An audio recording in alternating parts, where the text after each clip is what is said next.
La primera lectura de la Santa Misa de hoy tiene un texto del profeta Isaías en el capítulo 38.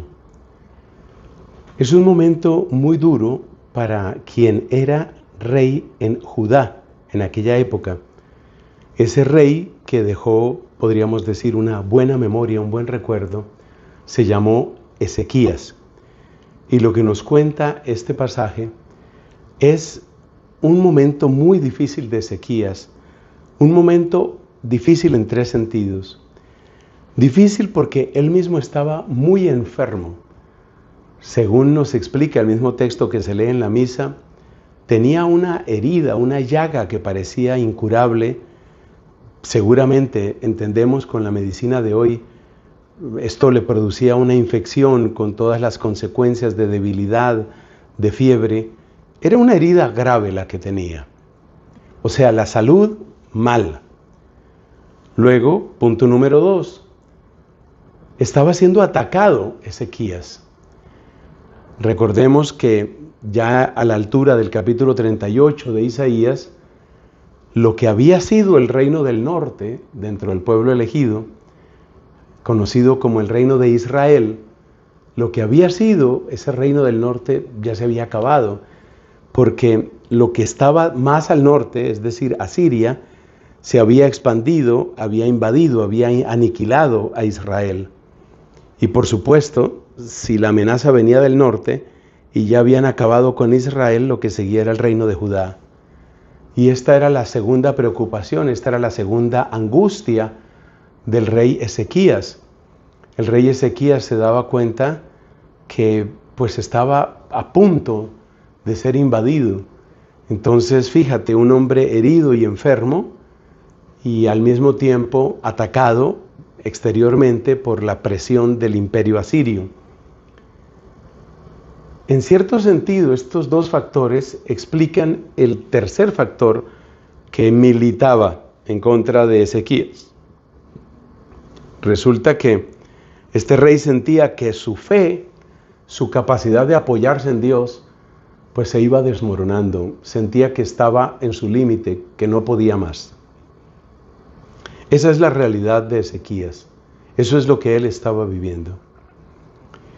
Y llega el profeta Isaías y le traen noticias pues no tan alentadoras. Más bien lo que le dice es, te vas a morir. Que es como lo peor que podía escuchar Ezequías en ese momento. Y Ezequías entonces se sumerge en la tristeza más profunda, pero también se sumerge en la oración más sincera. Y esto es lo que creo que vale la pena destacar en primer lugar.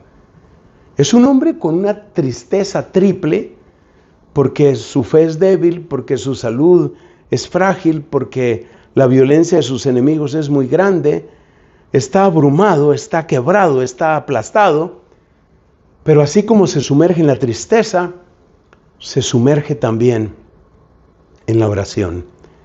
Él entra profundamente en oración. Y lo profundo y sincero de su oración, una oración salida de lo más hondo de su corazón, toca el corazón de Dios. Lo cual es una gran lección también para nosotros.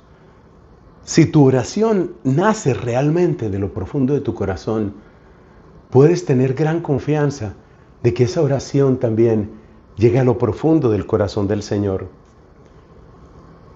Isaías entonces recibe una luz de Dios. Realmente Isaías era la voz del Señor en ese tiempo.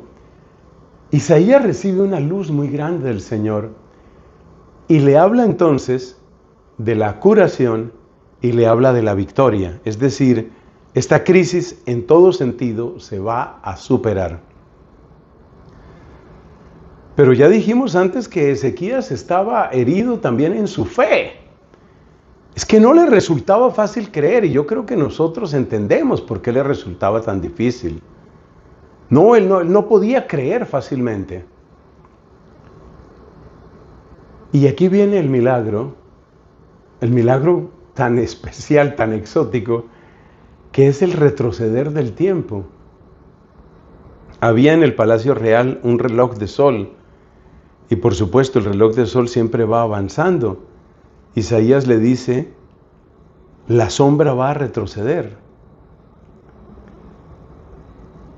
Luego se han buscado explicaciones de qué pudo haber sucedido ahí. Si algún tipo de fenómeno atmosférico podría hacer que la sombra retrocediera. Nosotros aquí no vamos a hacer ni siquiera el ensayo, el intento de explicar el milagro, porque no es el propósito del texto sagrado. Más bien lo que debemos entender de ese milagro, que viene como a sanar lo que también estaba enfermo en Ezequías, que era su fe. Lo que creo que debemos entender de ese milagro es que Dios es el Señor del tiempo. Y cada vez que yo escucho este pasaje de Isaías 38, pienso en eso, en que Dios es el Señor del tiempo. Y que Dios, como Señor del tiempo, puede visitar y puede sanar y puede transformar incluso lo que ya ha sucedido. Yo no sé si alguna vez tú has estado en una oración profunda de sanación, porque es tan hermoso cuando llegan estas oraciones de sanación, es tan bello que Dios en su misericordia llega a visitar esos tiempos ya pasados. En muchas de estas oraciones de sanación se habla de lo que viviste en el seno materno, lo que viviste en tu primera infancia. Y por supuesto que ninguno de nosotros puede echar el reloj de para atrás. Nosotros por nuestras fuerzas no podemos volver a esos momentos.